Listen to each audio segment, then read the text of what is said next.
안녕하십니까. JTBC 저녁 뉴스입니다. 세계 태권도 선수권 대회 유치로 최근 전라북도가 유치한 국제대회가 주목받고 있습니다. 올해 4개의 국제대회가 열리는 걸 비롯해 2017년까지 6개의 국제대회를 따냈습니다. 하지만 숙박과 교통 같은 인프라 시설은 여전히 부족하기 짝이 없습니다. 하원호 기자입니다. 오는 7월 8일부터 군산과 부안에서 새만금 국제크루즈 요트대회가 열립니다. 이어 7월 10일부터 무주 태권도원에서 세계 태권도 문화엑스포, 7월 31일부터 완주 세계 캠핑 캐러바닝 대회, 8월 23일부터 무주에서 세계 유소년 태권도 선수권 대회가 열립니다. 또 내년 9월 군산에서 세계 지방정부연합 아태지부 총회, 2017년 5월 무주 태권도원에서 세계 태권도 선수권 대회가 이어집니다. 이들 대회와 총회에는 매번 500명에서 많게는 2,000명의 선수단이 참가합니다. 지역경제 효과가 14개 시군에 골고루 퍼져나갈 수 있도록 노력하고 전라북도의 위상을 국내뿐 아니라 국외에도 적극적으로 홍보해 나가겠습니다. 올해부터 3년 동안 6개의 국제대회를 유치했지만 숙박과 교통은 여전히 낙제점입니다. 무주 태권도원은 1,000명만 수용할 수 있어서 나머지 1,000명의 선수를 어느 곳에 분산시킬지 큰 골칫거리입니다. 내년에 열릴 세계지방정부연합 아태총회는 새만금의 군산 컨벤션센터에서 열리지만 주변에 마땅한 편의시설이 없어 전북의 이미지만 나빠질 수 있습니다. 인천공항에서 무주나 군산에 도착하려면 3시간 넘게 걸리는 교통 문제도 국제공항 신설로 서둘러 풀어야 합니다. 전라북 도민한 사람으로서 환영할 일입니다. 다만 숙박 및 교통 여건 등 인프라 구축을 위해서 사전에 철저하게 점검하고 철저하게 또 대비하는 것이 중요하다고 생각하고 있습니다. 6개의 국제대회를 잇따라 유치한 만큼 숙박과 교통에서 다양한 해결책을 내놔야 전북의 새로운 전환점을 맞을 수 있습니다. JTBC 뉴스 하원호입니다. 군산과 새만금을 잇는 송전선로 공사가 중단된 지 3년 만에 다시 시작됐습니다. 별다른 예고 없이 공사가 재개되면서 주민들이 강하게 반발하고 있습니다. 정원익 기자입니다. 수확을 앞둔 보리밭이 높은 철조망으로 둘러싸였습니다. 안쪽에는 기초 작업을 위한 굴삭기가 들어섰습니다. 한국전력이 군산 5곳에서 새만금 송전선로 공사를 재개했습니다. 주민들의 반발로 예정된 88개의 송전 철탑 가운데 42개만 설치한 채 공사를 중단한 지 3년 만입니다. 한전은 군산의 전력 수급에 차질을 빚고 있는 데다 선로가 지나는 45개 마을 가운데 40곳과 협의가 끝나 공사를 다시 시작했다고 밝혔습니다. 최근에 도로에든지 계속 입주를 하고 있는데 저희가 전력 공급을 부족해가지고 제한적으로 지금 공급을 하고 있어요. 어쨌든 간에 한전이 원하는 안으로 가는 것에 대해서는 이분들도 이제 인정한다 그런 취지이기 때문에 주민들은 한전이 공사를 하게 되면 미리 알리겠다던 약속을 어겼다며 강하게 반발하고 있습니다. 또 한전과 주민이 참여하는 진상조사위원회 구성을 논의하는 과정에서 느닷없이 공사를 재개했다며 모든 방법을 동원해 막겠다고 밝혔습니다.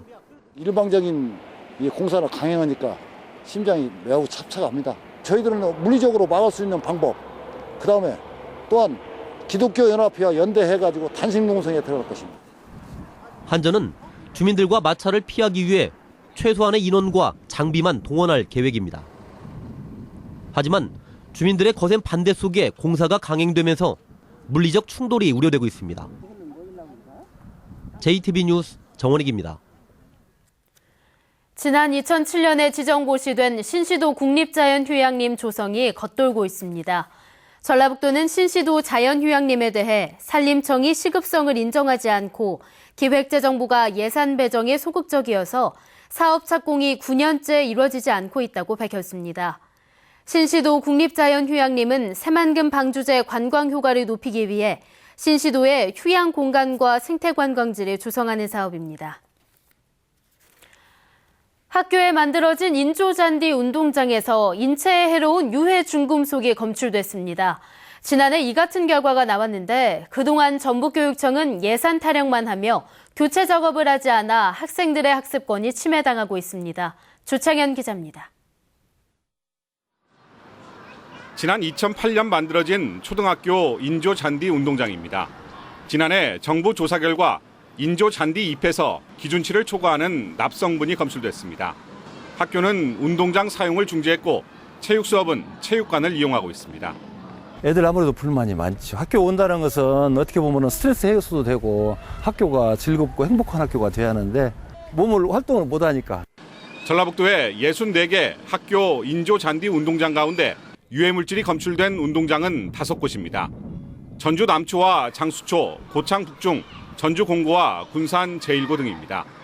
인조 잔디에 관한 기술 표준이 제정된 2010년 이전에 만들어진 운동장들입니다.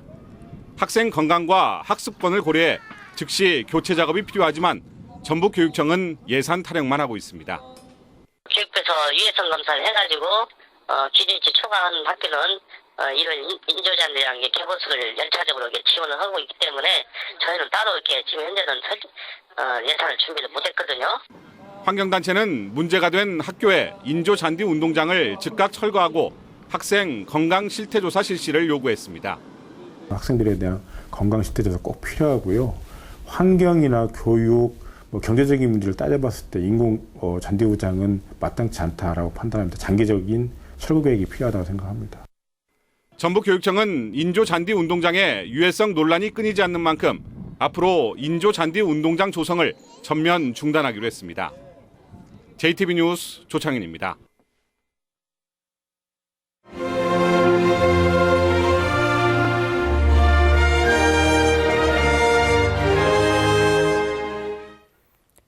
소외계층을 위해 나눔을 실천하는 봉사자들의 이야기를 소개하는 순서입니다. 자립을 꿈꾸는 장애인들이 운영하는 카페를 김진영 기자가 다녀왔습니다.